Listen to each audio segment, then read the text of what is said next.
All right. Hi, and welcome everyone to our exercise session number 9, where we accordingly will discuss exercise sheet number 9, which is about the coordinate descent, or one variant of it, one instantiation of the idea, namely the greedy coordinate descent. And then we have one exercise about composite objective functions, with this G and H part. And finally, we will take a look at the proximal mapping and also the proximal gradient descent.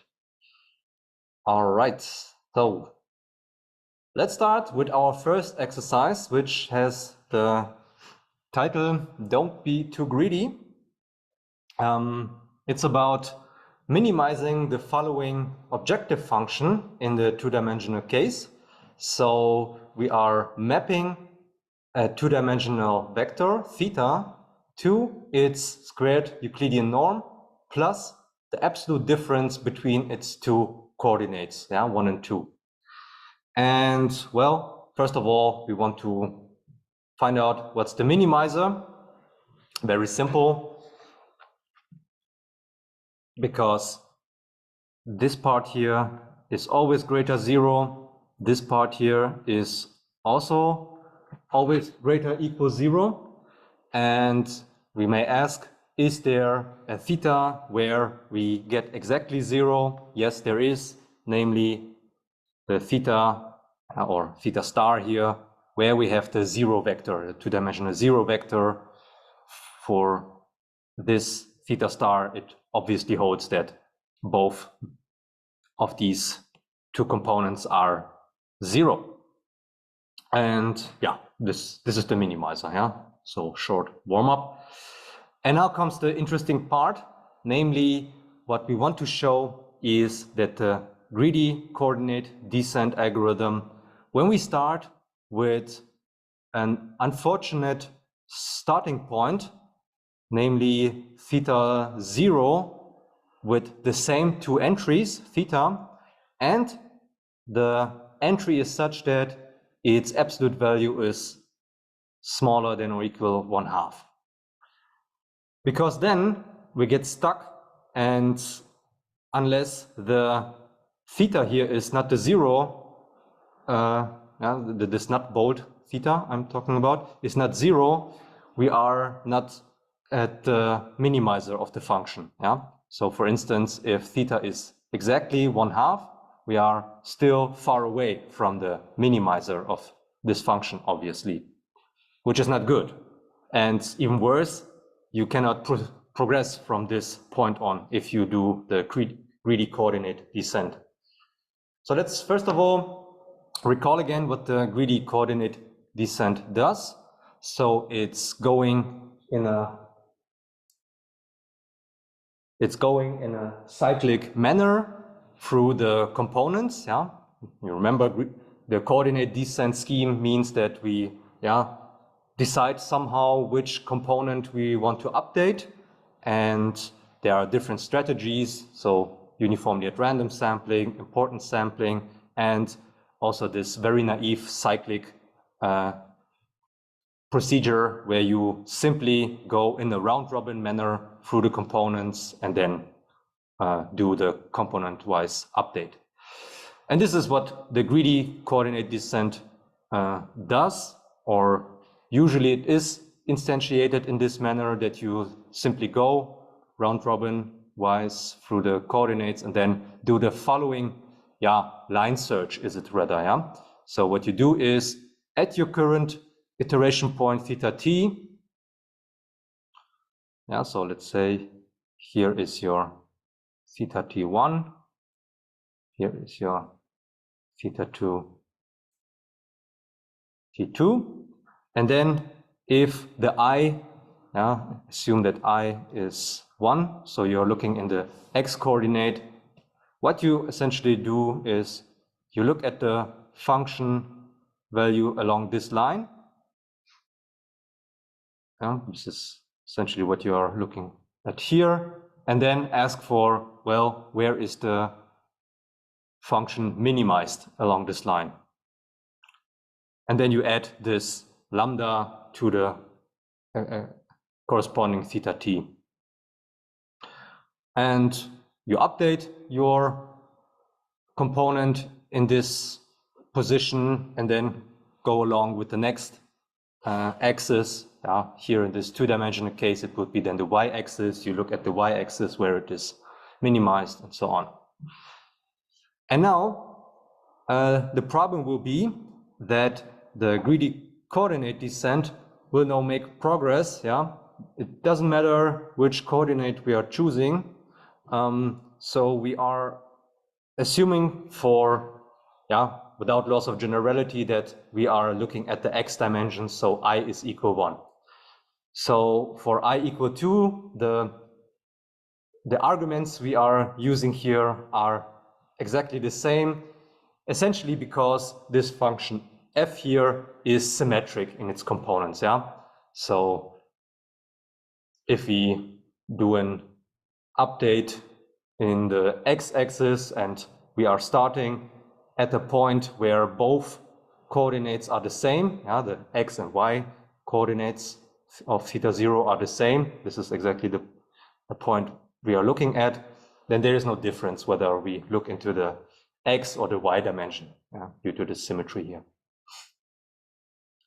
Okay, so let's consider the case I equal 1.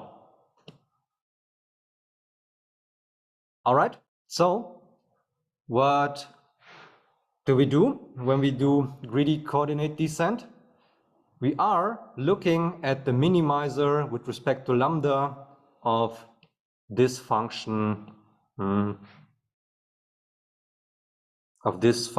f here.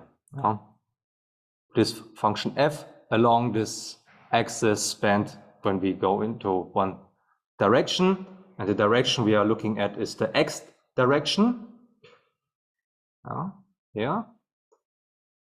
So we simply plug in what theta 0 plus lambda times the first unit base vector will be. It will be nothing else than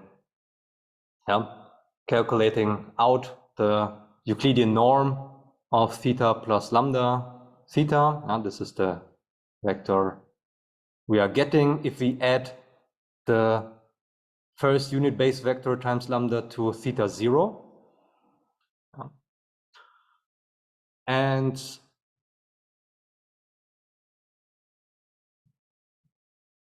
where do we,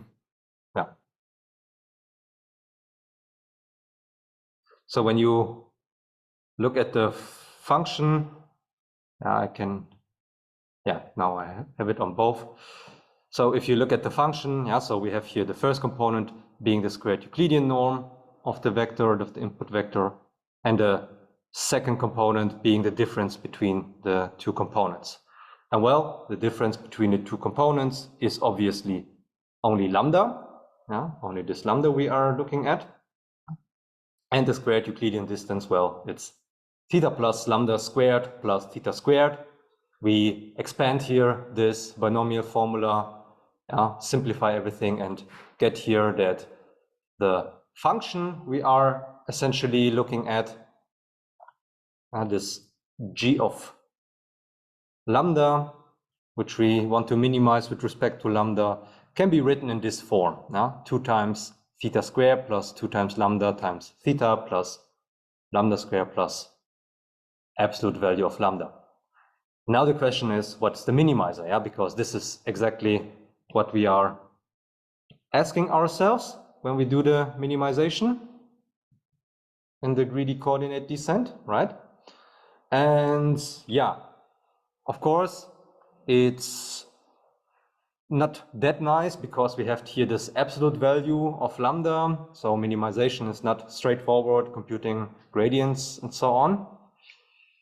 So we have to think of what can we do in order to more or less do so, or argue in a more convenient way where the minimizer will be. So let's distinguish two cases. The first case is, let's see what happens when the lambda is strictly negative. strictly negative. So we are essentially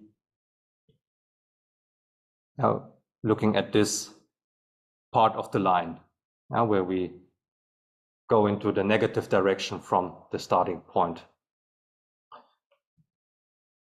Okay, then what can we say about G lambda? As here, when lambda is strictly negative, this absolute value here is nothing else than minus lambda, right? Lambda is negative, you multiply it with the -1, and this corresponds to the absolute value of lambda. And voila, we have here a function with respect to lambda, which we can easily compute the derivative of. So let's compute the derivative or the gradient. And the gradient, well, quite easy. This part, not depending on lambda, cancels or vanishes. Here, lambda is coming into play linearly, 2 times theta. Here, lambda squared becomes 2 times lambda, and, well, minus lambda -1. And what can we say about this gradient? Well, we have that we are in the case that lambda is smaller, so smaller 0 or negative. So what we have here is 2 times something negative, -1, so we are only making it more negative. So what can happen here with the 2 times theta term? Can it be such that the overall gradient is positive? No, it cannot, because we have assumed, and this is where the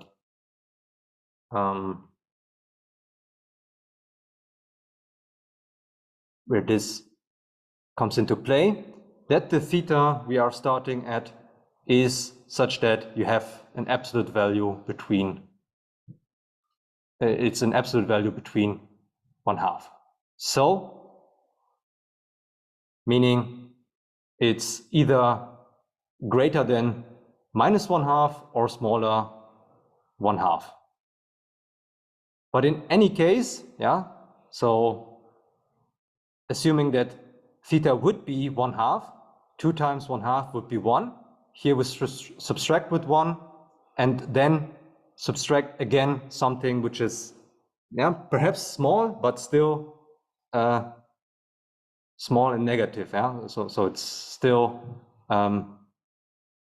resulting in a negative gradient for this case. Okay, so we have a negative gradient in the case that lambda is smaller 0. Negative gradient means the function g is monotonically decreasing on the range we are looking at. And the range, once again, it's the range where lambda is strictly negative, so the open interval from -infinity to 0. Okay, what about the other case? Lambda is now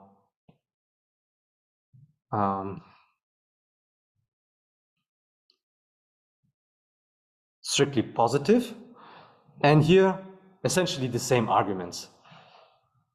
The function g is similar as before, except for the absolute value at the end is now plus lambda. Because here, if we have a positive lambda, the absolute value corresponds to lambda itself in such a case. So we have it in this form. We can again compute the gradient, similar as before. This vanishes, 2 times lambda times theta becomes 2 times theta, lambda squared becomes 2 times lambda, and the lambda becomes +1. Again, can we say something about the sign of this gradient? Yes, we can. We can say that it is always between, it's always strictly positive. Again, taking into account that we have now the fact that the lambda here is strictly positive, So even in the case where the theta is -1/2, you multiply it with 2, you get here a -1, add it with the +1, yeah, they cancel out, but then the +2 times lambda is something strictly positive. Again, lambda can be small, but still positive, so the overall gradient is positive. Yeah? Okay. So when the gradient is positive, or the derivative is positive, yeah, we can conclude the function is monotonically increasing on the range we considered. The range we considered are the positive real numbers. And well, we have it's monotonically decreasing on the negative values, on the negative real line. It's monotonically increasing on the positive one. So exactly at the 0 is something going on, namely there it is minimized, yeah, from geometrical considerations. So we have g is minimized by lambda equals 0. So coming back to our initial question, what's the minimizer, lambda of g? The minimizer is lambda equals 0. So in other words, we stay at the point where we are, right? We have looked into this direction, we have looked into this direction, and turned out staying at the position is the best we can do for this function if we apply this greedy coordinate descent scheme. Yeah, so we don't change the value anymore and we are stuck. Yeah, this is a problem of the greedy coordinate descent, and perhaps also something which is shared by greedy schemes in general. Yeah, so you as computer science students are familiar with greedy strategies. Yeah, they reappear here and there in computer science, and you can always, or it's in general usual that you can design a problem where greedy strategies, greedy mechanisms are stuck. Yeah? So is it the case here in the optimization world, where you also can construct easily a problem where this greedy coordinate descent is stuck. But nevertheless, yeah, so in some cases, this greedy coordinate descent is quite powerful. Yeah. If you can do this minimization step, this line search, analytically in a closed form or approximate it somehow suitably, then it's still quite reasonable to use, especially if you have some specific structure available. All right, so this was one add-on to the coordinate descent schemes, especially this greedy coordinate one. Now we want to put our focus on these composite objective functions we had in the previous lecture, namely those which were of the form where we considered the function f being of the form g plus lambda times h. Here we drop the lambda or set it to 1, essentially, to not have additional nuisance parameter, so to speak, and simply are interested in functions of the form g plus h. And now what we want to find out is whether such structural properties are preserved if the g function is indeed nice and the h function is at least convex. So we start with that g is alpha strongly convex and ask ourselves whether then the composite function g plus h will still be strongly convex. And it turns out that this is true. Convexity, strongly convexity is preserved. essentially because, well, this strongly convexity overrules this only convexity of the H in this sum structure. How can we see this? Actually, so I perhaps should have used this here as a hint. So what we can also do is we can characterize alpha strongly convexity also by using a subgradient. So usually we did this with the gradient of the function g, but for strongly convexity, similarly as for convexity, we don't need a differentiable function at all. So we could also here assume both are differentiable, g and h are differentiable, then we can here also use here gradients everywhere, but actually we don't need it. This is why we formulate this here, everything with subgradients in order to emphasize both g and h don't need to be differentiable at all.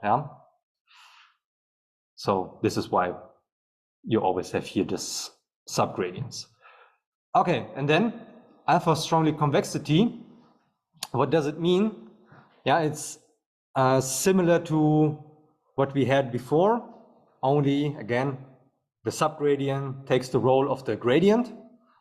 And what's the characterizing inequality we used all the time for specifying alpha strongly convexity? It was the following: the function g at any point theta prime is globally underestimated by this quadratic function here in theta prime, where the theta component can also vary in each possible point of the domain.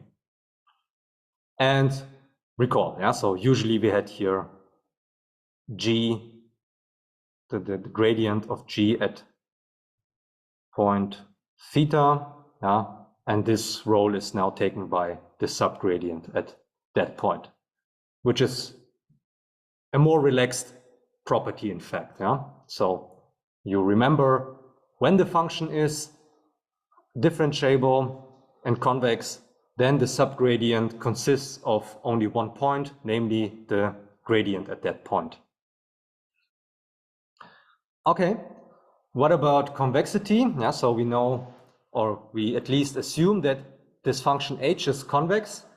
And for a convex function, again, we can use this first order characterization of convexity, where we again don't need a differentiable function as before. And what does it mean? It means that the function is globally underestimated by this linear term here in the theta prime at each theta. Again, usually we have here, sorry for the noise,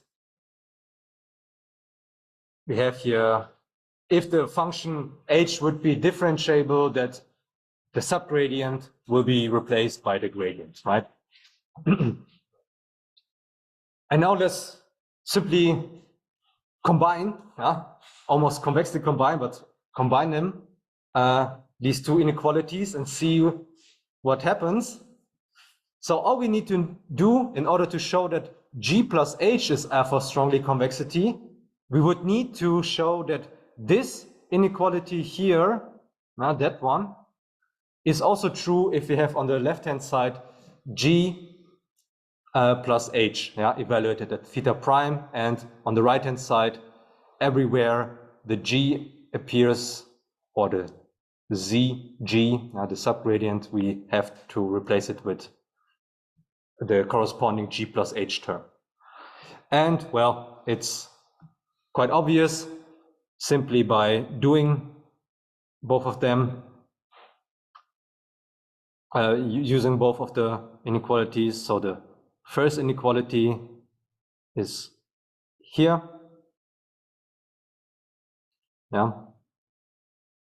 The other inequality for h,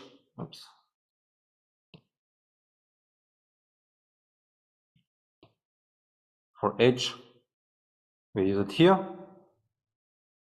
Now, simply combine the corresponding terms as you need them. Here and here, you get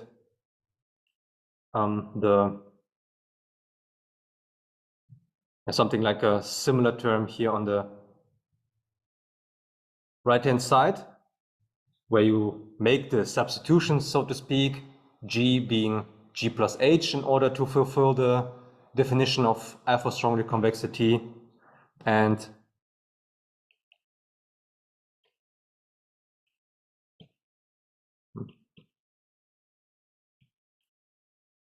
ZG. Yeah, here we need the corresponding gradient or subgradient term for the sum of G and H, which is nothing else than the sum of their subgradients, ZG and ZH.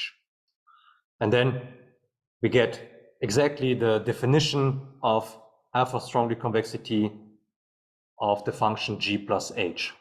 So we have shown that the function is alpha strongly convex. All right. But what about beta smoothness? Now let's assume G is beta smooth. Do we get that G plus H is beta smooth? No, we don't. Why not? Because beta smoothness, yeah, in order that, so a function can only be beta smooth when it's differentiable, right? Yeah, so recall the definition of beta smoothness with the Lipschitz continuous gradients. Well, the gradients need to exist for the definition of beta smoothness or for the property of beta smoothness. So when you have a function which is not differentiable, it cannot be beta smooth. So quite easy to construct a counterexample. G, the nice function, is nothing else than the squared Euclidean norm of the input. H is the L1 norm of the input. G is differentiable and also beta smooth. Yeah, we have shown this in the lecture, that this is a prime example, more or less, for a smooth function. But H, yeah, this is a convex function. The L1 norm is convex, but it's not differentiable. Yeah, you remember that. This here is theta I absolute value. And because we are summing up here the absolute value, and the absolute value itself is not differentiable, it's convex, but not differentiable. We have that H is not differentiable. Combining the two, G plus H, the combination is not differentiable because H is not differentiable. And they cannot be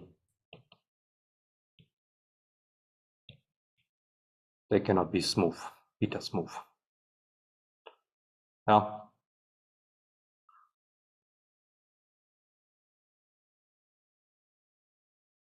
the question is, of course, well, if we add here something more than convexity, H being differentiable, whether beta smoothness holds.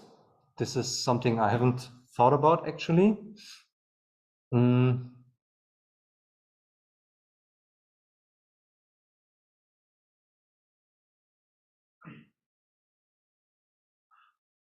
But I guess this is also possible to create an example, a counterexample where this is not true.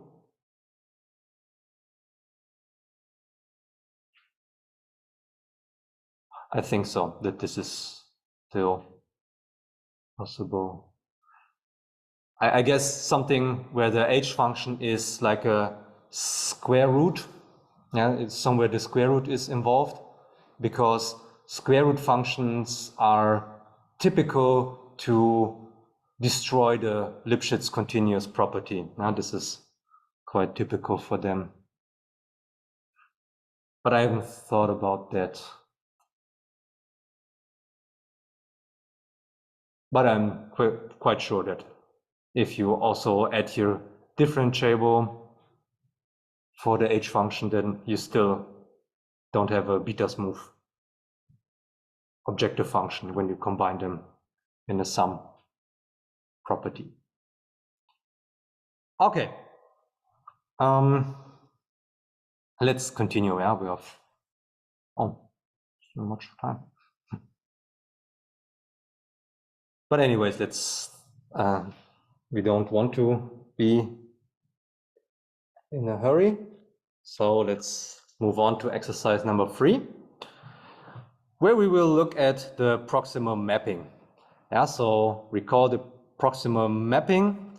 This was, yeah, a kind of a generalized projection, if you want. A generalized projection in the sense that, on the one hand, it projects, it's projecting your z, your input, to a value inside your solution space theta, but at the same time, it's also going into the direction of the function h, which is a parameter of the proximal mapping. Now, you can also get the projection as a special case, namely by looking at the function h, which is infinity outside theta and 0 inside theta. Yeah? Then you end up with the Euclidean projection as we defined it beforehand. And we also looked at a bit more complicated proximal mapping instantiation, where also lambdas and gammas are appearing. Here we will look at a more simple proximal mapping. Yeah, usually we had this case where we also had lambda and gamma involved. Now the gamma was here, the lambda was here, and when we set both to 1, they simply disappear. No? Otherwise, we have to always write down these lambdas and gammas, and well, the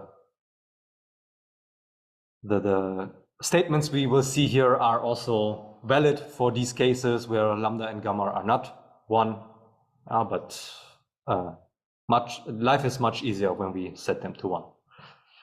All right, and why is it interesting to look at this proximal mapping? Because of the proximal gradient descent algorithm, which we will also look at in our exercise, in a practical exercise. So just as a side remark, the proximal gradient descent, yeah, what is it doing? It's essentially looking at the proximal mapping of h lambda gamma t. It's a step size, and it's projecting the iteration step of the gradient descent into the direction of a minimizer of h.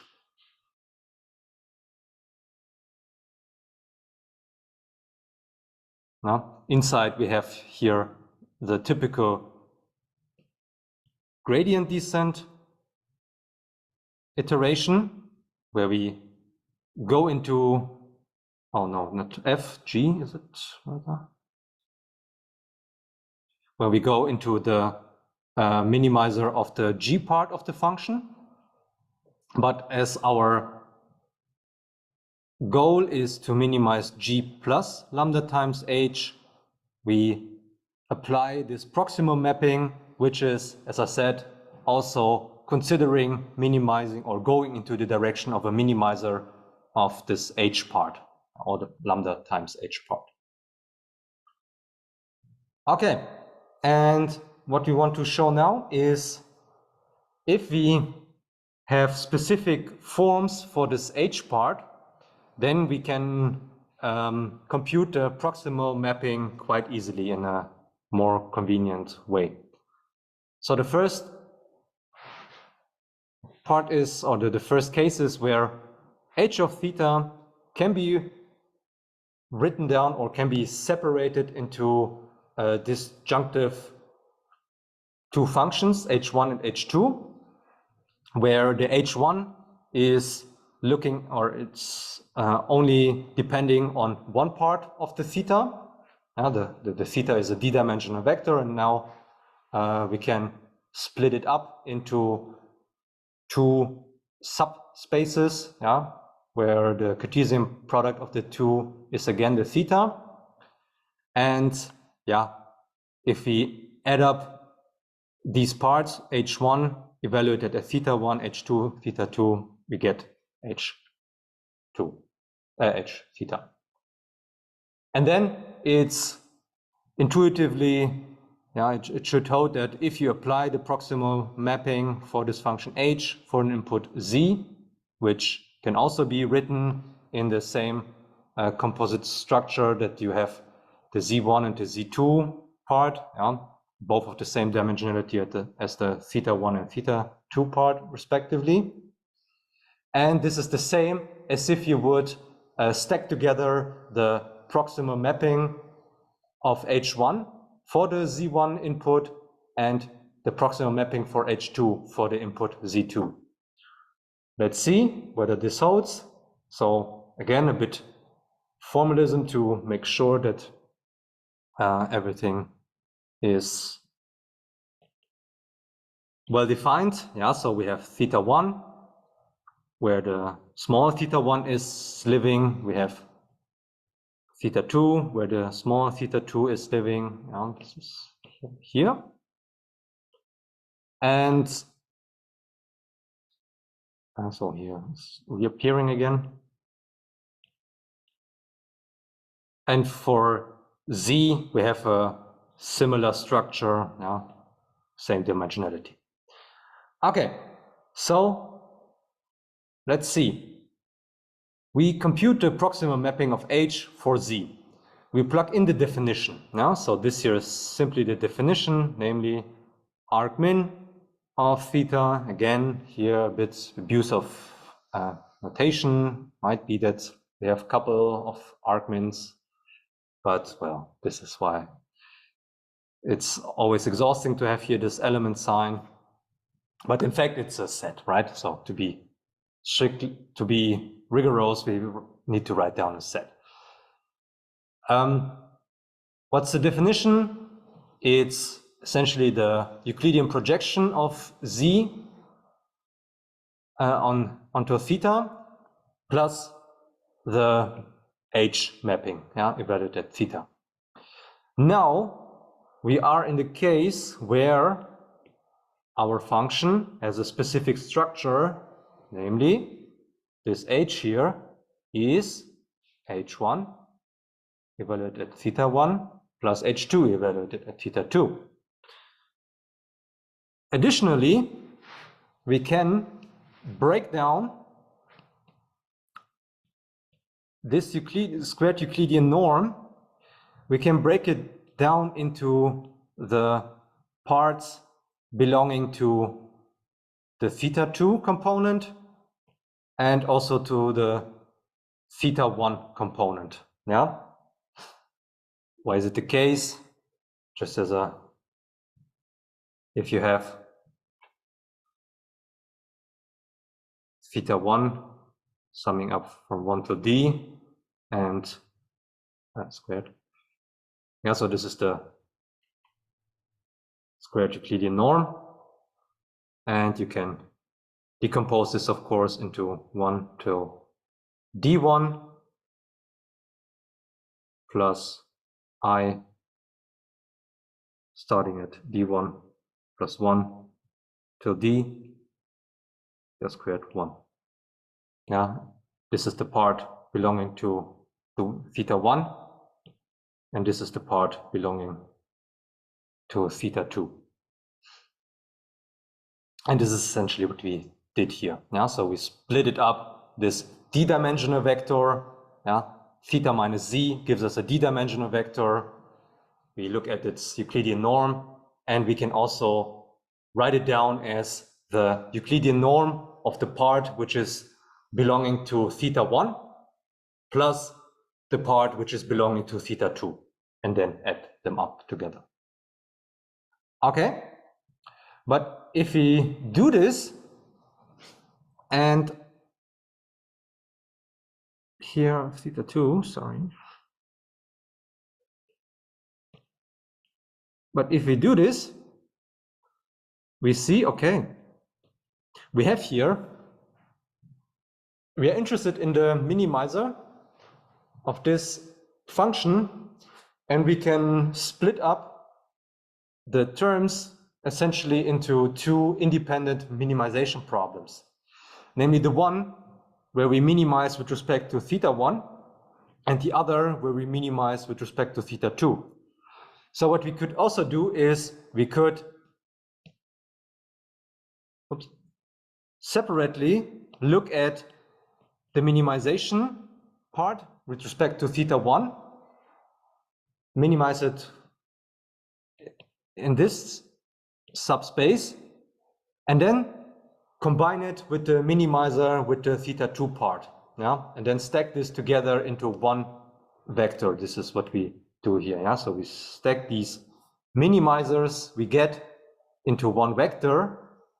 Yeah, this is the same as if we would minimize, yeah, simultaneously over theta 1 and theta 2, the Cartesian product over it, because here we have this independence, yeah, so we can independently minimize that. There's no interaction between this thing and this thing. So for the orange part, there is of course an interaction only in the theta 1, but for let's say gray, this here is the gray part, and this here is the gray part belonging to the theta 2 components, yeah. The orange and the gray parts, they are independent of each other. There's no interaction between the two, so we can also minimize them separately and then stack together the minimizers we get for the subproblems. And these subproblems we have here, what do they represent? Well, this here, obviously, this thing here, this is nothing else than the proximal mapping. It's exactly the definition of the proximal mapping for H1 for input Z1. And here, you can imagine what I'm about to say. Namely, what we have here is exactly the definition of the proximal mapping of H2 with input Z2. Okay, now, so proven that what we have wanted to show.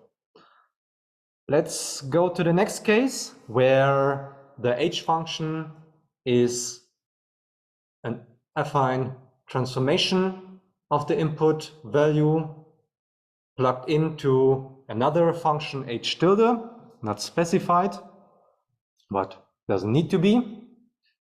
Only restriction is that A is unequal 0, and well, the beta vector we add here to this, which appears in the affine function inside H tilde, can be anything, can be any d-dimensional real-valued vector. And then the claim is the proximal mapping of H at input Z. This is, yeah, having this representation. So why is it useful? Perhaps because the proximal mapping of H tilde, this might in turn be quite easy to compute as an analytical form. When it has an analytical form, closed form, we get immediately an analytical closed form for the H, right? Because we can plug in here the closed form for the H tilde. And then this A squared, we multiply here to the H tilde. It's just a scalar, yeah? So also in the closed form, it will appear just as a scalar. Okay, how can we show this? And well, so I do this substitution right now, but of course you spot this substitution when you, or hopefully spot this when you deal with this problem. And we will do the following substitution, namely, we define a vector theta tilde as exactly this affine mapping we are looking at here all the time, yeah? A times theta plus b. So when we do this substitution, we can also write the theta in terms of theta tilde, yeah, when we subtract minus b and divide by a. This is also the case, so the reason why you see that a is not 0.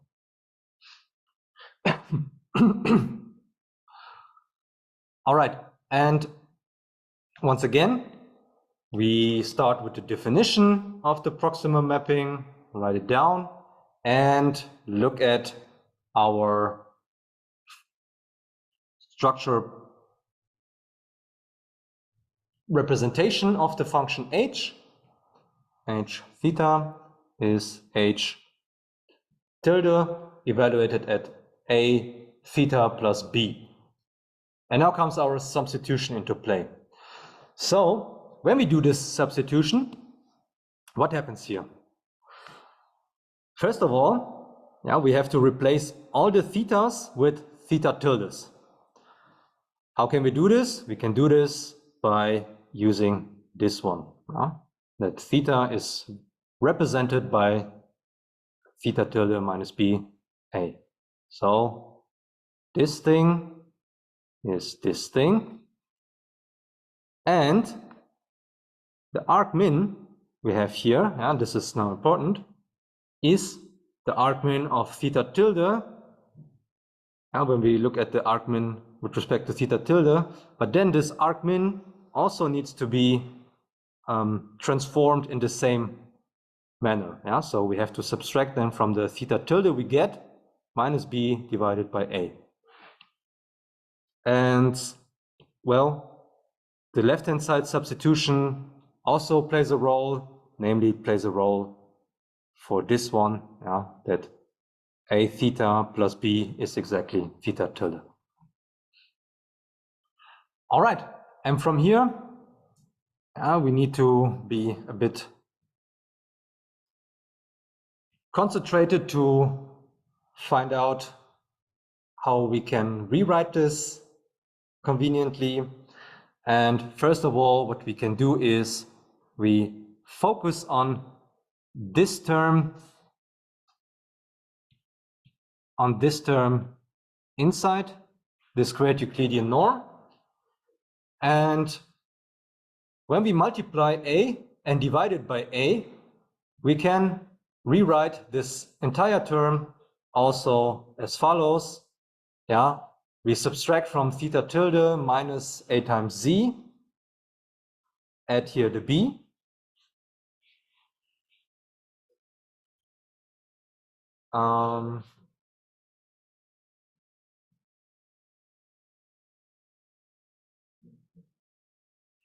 Add here the b, wait.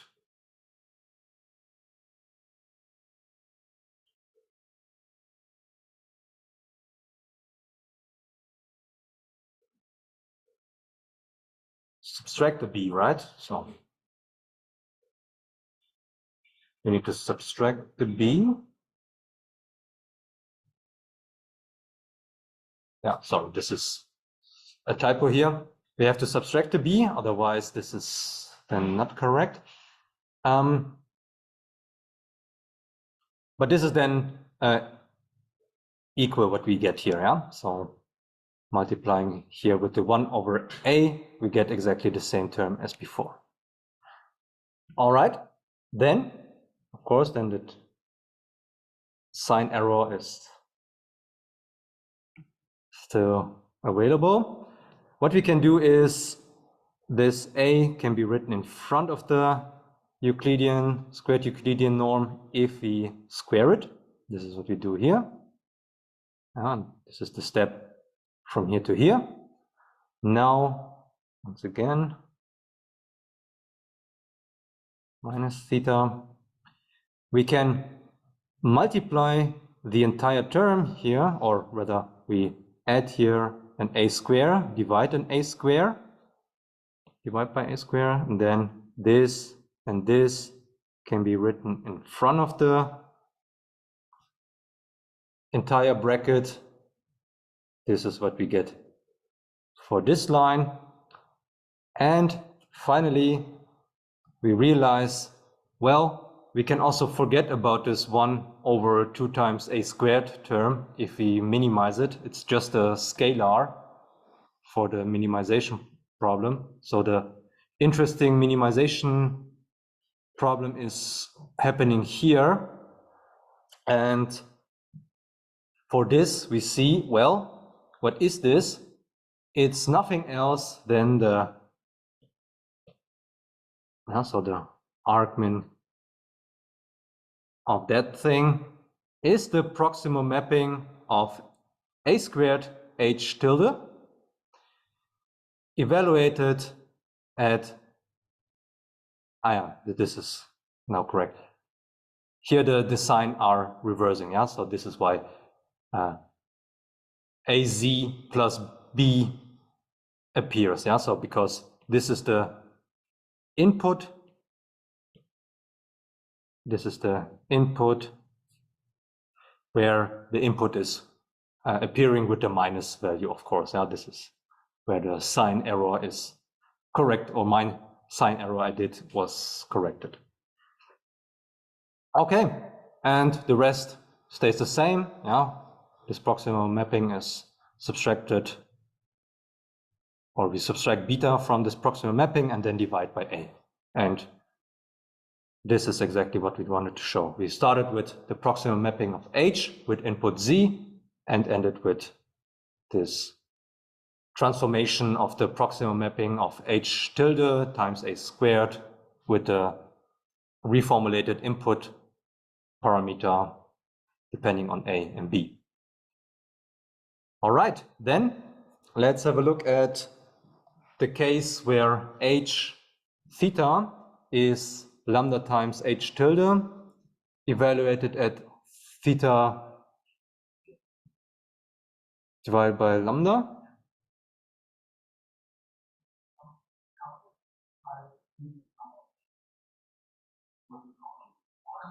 Oh.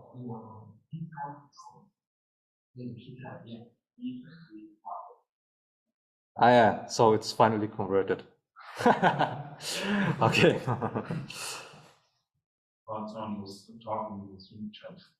Yeah, I was also thinking about whether someone is. Maybe someone has an echo? Okay. Yeah, so we're fine. Good. So then let's go to the next h. Yeah. Again, h theta is now a scale variance more, or it's scaled by a lambda term, more or less, with respect to some h tilde again. And again, for this case, we can get a nicer solution, yeah, for the proximal mapping of h, where we can be lucky when we can compute the proximal mapping of h tilde in a closed analytical form. Yeah, it's again quite similar to what we did before. Again, the substitution will be in the focus, which we will see later on. So we start with the definition of the proximal mapping of h. Yeah, more or less the Euclidean projection of z onto theta plus the h we want to minimize as well. We plug in the definition of h, that it is nothing else than lambda times h tilde evaluated at theta divided by lambda. And again, we use our substitution. So we replace the thetas with lambda times theta tilde. This is also the case here for the argmin, so to speak, which we look at here. And on the other hand, we also make use of the reformulation of this substitution, namely that theta divided by lambda is theta tilde. Again, we need to play around a bit with this input here.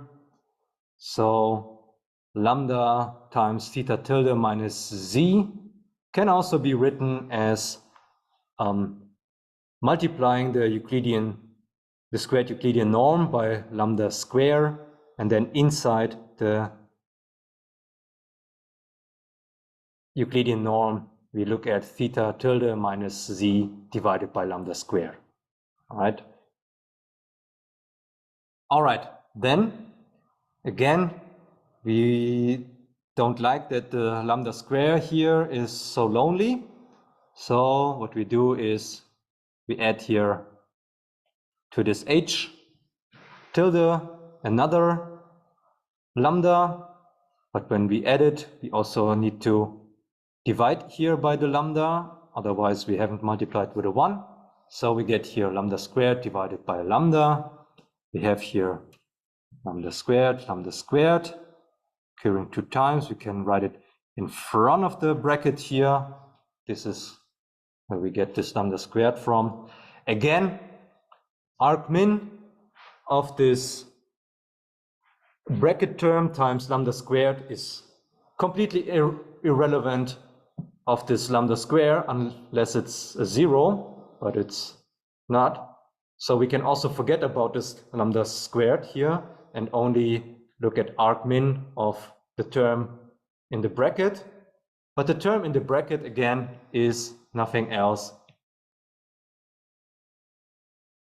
Also excluding the lambda square, is the proximal mapping of h tilde divided by lambda for the input z divided by lambda squared. Sorry, this is...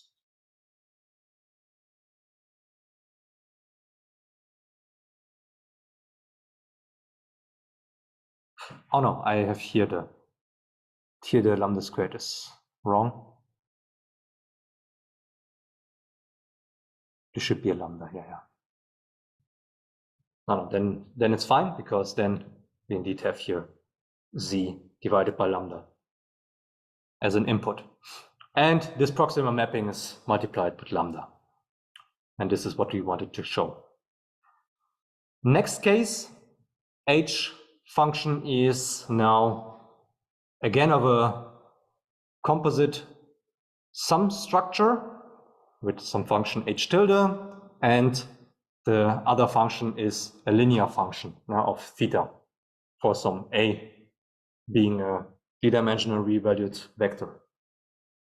And then, quite intuitively, the proximal mapping is of h for z is the proximal mapping of h tilde, where we translate here more or less the input by this vector a, which is intuitive from a geometrical perspective. And how can we see this? Well, we start first with an auxiliary consideration. Of course, this auxiliary consideration will appear when we do the procedure as before. So 1/2 times the distance between theta and z, distance measured in squared Euclidean term, plus a transpose theta. What is this? This thing here. Now we have I don't know how many times, but a couple of times, computed that this squared Euclidean norm is equivalent to this. Or if we expand it, we can write it also in this way. Okay. When we want to have it under one denominator, what do we have to do? We multiply here this term with a 2 and simultaneously divide by the 2. So then we can add it, or we can also write it under one denominator, and more conveniently, we can also combine here that we have at the one position z transposed theta plus 2 times a transpose theta, because this is obviously, or here with the minus, this is by law of distributivity the same as minus 2 times z minus a transpose times theta. Now this is what we essentially do at this point to get this thing here under one convenient expression. And now we can do our substitute or the expansion back, because what we see here, theta transposed times theta minus 2 times z minus a transpose theta plus z transpose z. This is nothing else than the Euclidean norm, Euclidean distance between theta and the vector z minus a. Yeah, this is what we get here. And with this, it's now quite easy to show what we want to show. Again, starting with the definition, using the fact that h is h tilde divided at theta plus a transposed. Now looking at our expression we have here, this is the same here, and well, then it's quite obvious what we get here. It's the proximal mapping of h tilde for the input vector z minus a. And this is what we wanted to show. All right. So enough, or not almost enough of proximal mappings, but now enough of theoretical exercises. Let's have a look at a practical exercise. Yeah, so what we want to do now is apply the proximal coordinate descent algorithm for the Lasso regularization, yeah, which is introducing an L1 norm penalty for the solution theta in the least square regression objective function we always consider. And what we want to do is here especially compare the proximal gradient descent with the subgradient descent. Yeah, so the subgradient descent has been applied on exercise sheet 4 for this case, and now we want to see, well, is there any difference between the two, and if yes, what's the difference?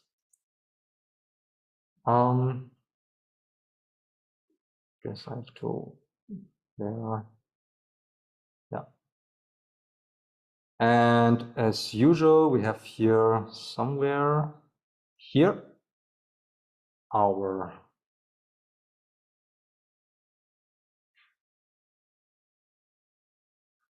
Python exercise sheet. Python notebook, sorry, exercise sheet, Python notebook. And we'll output here.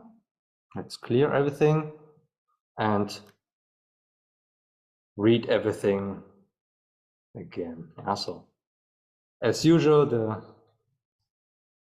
all of these functions needed. I guess by now you know the data set by heart. As well as the objective function we are looking at, namely the sum of squared differences for a linear regression model.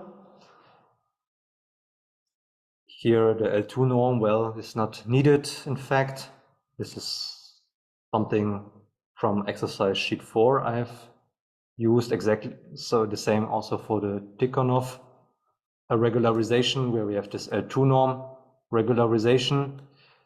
What we want is here the Lasso regularization, yeah? So where we have our objective function as before in the least squared and add here the L1 norm penalty for the theta with some regularization parameter lambda, yeah? Or reg, what we will use here to illustrate that this is a regularization parameter. Because lambda is always a bad choice in Python for a variable. Then calculating the smoothness, well, is not necessary. So the L, what we will need is the gradient of the function f2. Okay, here this is indeed as a place where the Tikhonov regularization is coming into play, because the gradient of f2 is, oh, not here, but it was on the exercise sheet, yeah, so f2 is when we replace here the L1 norm with the squared Euclidean norm. And then everything stays differentiable with respect to theta, and we can compute the gradients. We did this before. So the first part you see here, this is coming from the objective function as we had it before, and this plus lambda times theta, this is from the regularization of the L2 norm. And if we set the lambda to 0, obviously we get the objective function as before. So this is quite convenient, and we also use this at one point, that if we have here lambda set to 0 for the gradient, we get the gradient of the objective function f. Then for the subgradient descent algorithm, you remember we can also cope with objective functions which are non-differentiable but convex. This is the case for f1, yeah, where we have this L1 norm regularization added to the objective function. All we need to do is to specify what a subgradient is. And for the L1 norm, yeah, the most interesting case from a machine learning perspective, we know that the, or at least we have shown at one point that a subgradient is always given as the sign of the theta we are currently looking at. Yeah? So if we want the subgradient at some point theta of the L1 norm, we can simply look at the sign component-wise and use this as the subgradient. And this is exactly what we do here. So we add here the gradient of the nice part, of the g part, which we also always called g, for the least square objective function, and add here the subgradient, the nuts from the h function, which is the L1 norm in our case. And because it's not differentiable, we can use here a subgradient instead. All right, yeah, so this is what we can do and will do. And the subgradient descent, yeah, so this is now going back to a previous version where we don't have too much add-ons. So subgradient descent is still in a quite manageable way, where we have, as before, y and x as the input, some initial guess for the iteration, a number of maximum iterations, a gamma function specifying the step sizes, an objective function specifying what the objective function is, which we want to minimize, a subgrad function specifying the subgradients of this objective function if necessary, and a regularization, yeah, so steering the lambda. And then, well, quite easy as before, we store the thetas. Of course, we also start with the initial theta. We store the objective values we get. We start with our theta with the initial theta, compute, and we go through the maximal iterations with our iteration number. So this is usually the t we have, or what we always call it t. It's first computing the subgradient at the current iteration, making use of the subgrad function, and then evaluating what the objective value is at that point, doing the update in the typical gradient descent manner, where we of course take into account that grad is perhaps a subgradient, but this is fine because we are here looking at the subgradient descent, and then appending everything what we see on the way to the thetas and the objectives list, and print out what we see on the way. The proximal mapping, gradient descent, is making use of the proximal mapping, and for the L1 norm as the regularizing function, we have a closed form solution for the proximal mapping, and this is what we can use here to specify what the iteration will be of the proximal gradient descent. Namely, we use here the gradient descent update. So this is essentially the gradient descent update only on the g part, on the least square objective value function part. So theta t minus gamma t gradient of f at theta t, and plug this into the proximal mapping. And the proximal mapping for the L1 norm is nothing else than the soft threshold operator. You remember this line we had on the lecture slides, where we are cutting down everything which is below this parameter rho to 0, and then go linearly in the negative or the positive direction with the input once we are over this threshold rho. And the threshold rho will be depending on the lambda and also the step size. This is so the nice thing, you can also express this in a more convenient way. Each entry of the soft threshold operator, it's simply the sign of the input, z of I, multiplied with the maximum of the absolute value of zi and rho with the 0. It's exactly doing this the thing that if it's in absolute terms below rho, it will be maximized by the 0. If this here is negative, this is exactly the case when the absolute value of z is below rho. And if once it's over the rho threshold, it will grow linearly with the z, and depending on the sign of the z, either in the negative or the positive direction, so to speak. And nice thing is we can write it down, this soft threshold operator, in one line by making use of NumPy. Namely, we have here the sign of the z, and it will simply give us each sign of each entry of the z, and we can multiply this here with the maximum of the absolute value of z. This will also be applied component-wise.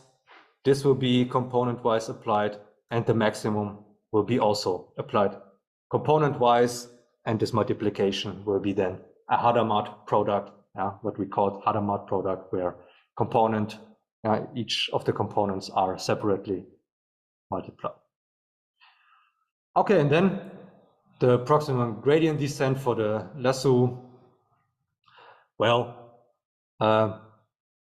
essentially very similar to the subgradient descent. Only difference is that here, on the iteration of what the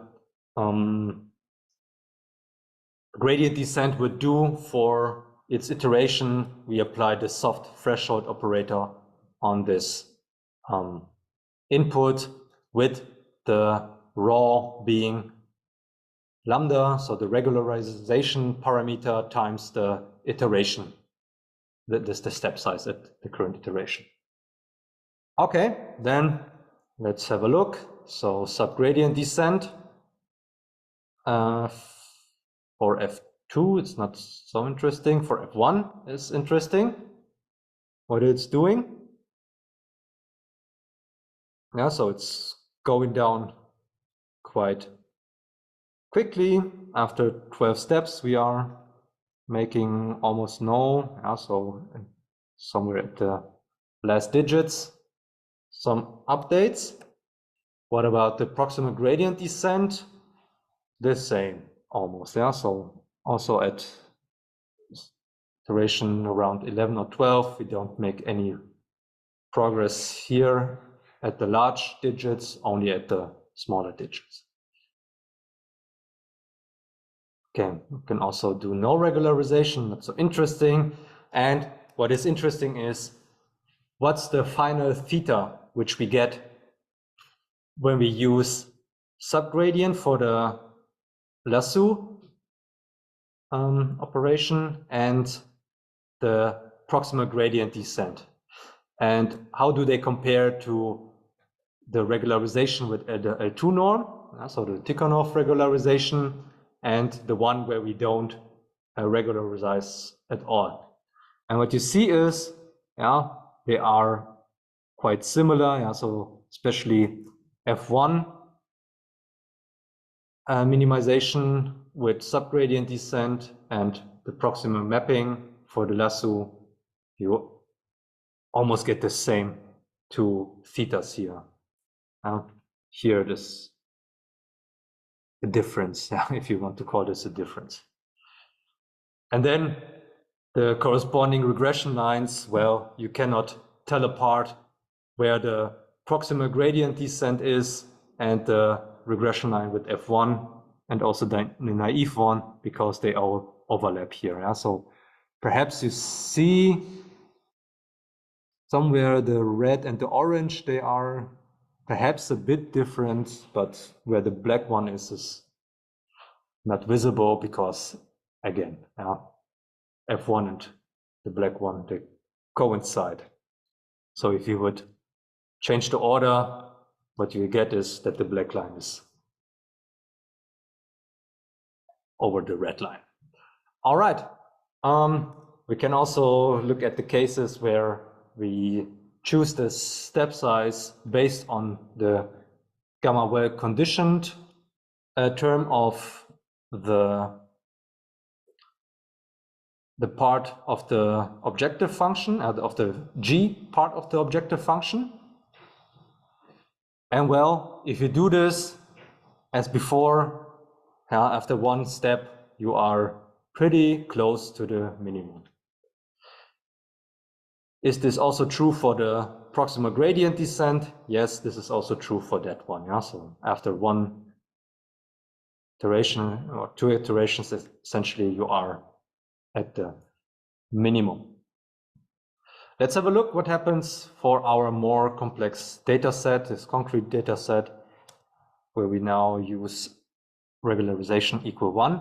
So by the way, we have here used everywhere regularization 0.1. Of course, we could have also played around with the lambda, checking the sensitivity, but the picture would be quite similar. I think that the two are not really very different. Yeah, the subgradient descent for Lasso and the proximal gradient descent. Because first of all, the data set is very simple. Second, the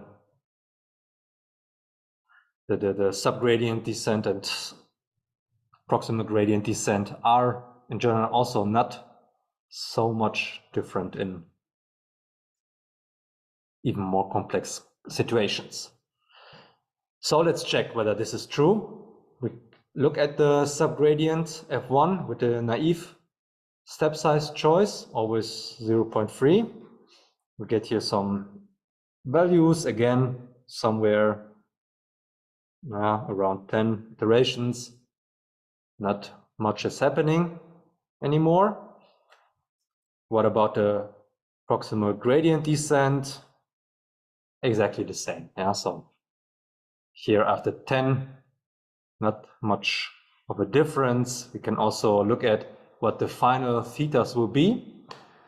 And here it's a bit interesting what's going on, because the proximal gradient descent is really cutting down some of these values of the thetas to 0, yeah, because it's using the soft threshold operator. So the ones where the subgradient descent is not pushing them down to 0, yeah, where they are quite small, these are set to 0 completely, entirely by the proximal gradient descent.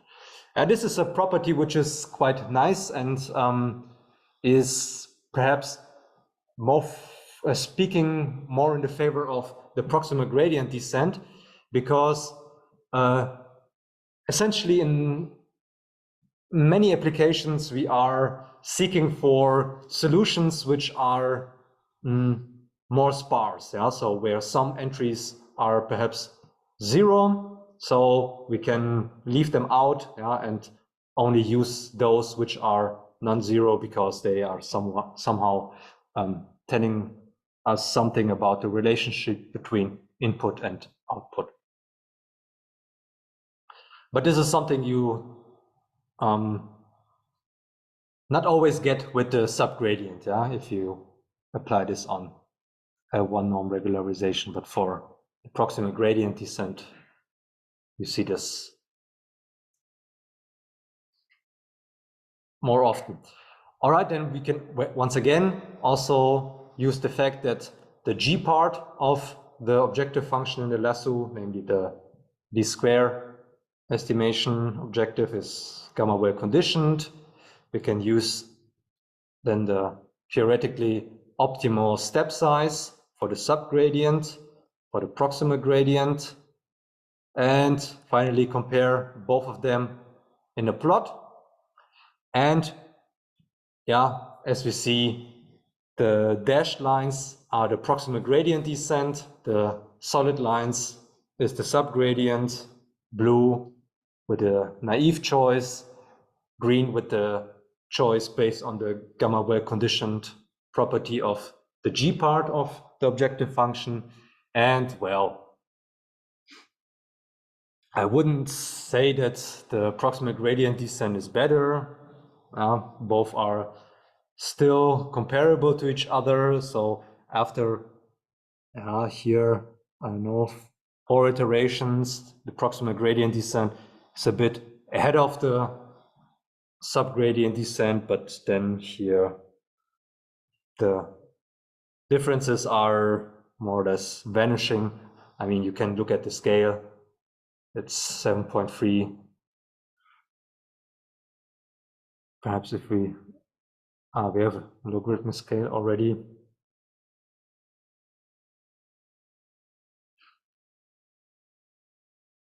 So if we would perhaps look at the cases from the second iteration on,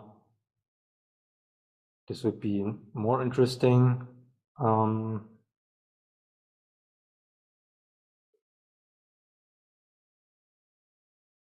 Yeah, let's do this. So when we drop the first iteration,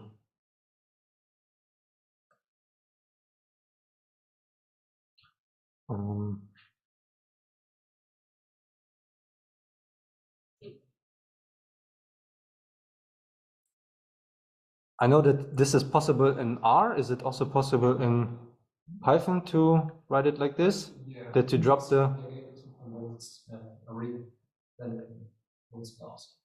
Okay. It's length the last element. This will do everything except for the last one, or what? It's just the last one. It's just the last one. So when I want to drop the first one, I think it's one. Then the length, right? I don't think you need to define Yeah, exactly. Yeah. Just Hmm? Yeah, okay. Yeah, so this is all button. Yeah. All button first. Yeah. So this is always what confuses me when I'm an R programmer. And in R and Python, these slicing operators are a bit different. But okay, so yeah, it worked. So this is, it dropped the first one where we had a large, so still here's a large one, but now we see perhaps a bit more, that indeed for the smoothness choice, the proximal gradient is quite stable, so it's staying stable, and the subgradient is doing these jumps. You see them here, these small jumps. This is because the proximal gradient is really pushing down some of the components to zero, which is obviously a good idea for this data set, which the subgradient descent does not. And for the naive choice, also the proximal gradient descent is a bit ahead of it, but again, they're quite comparable what they are doing. But this is, of course, good news. So proximal gradient descent is doing also a solid job as the subgradient descent, and is able to, is more flexible in some ways. If in cases where the proximal operator can be, of course, specified in a closed analytical form, this is the most favorable case, or approximated somehow in a convenient way. All right, good. Then I think we are good on time. So if there are no questions, thank you for participating, for watching, and see you then in 2 weeks. So next week, no lecture, no exercise course. I will announce this later on. All right, bye-bye.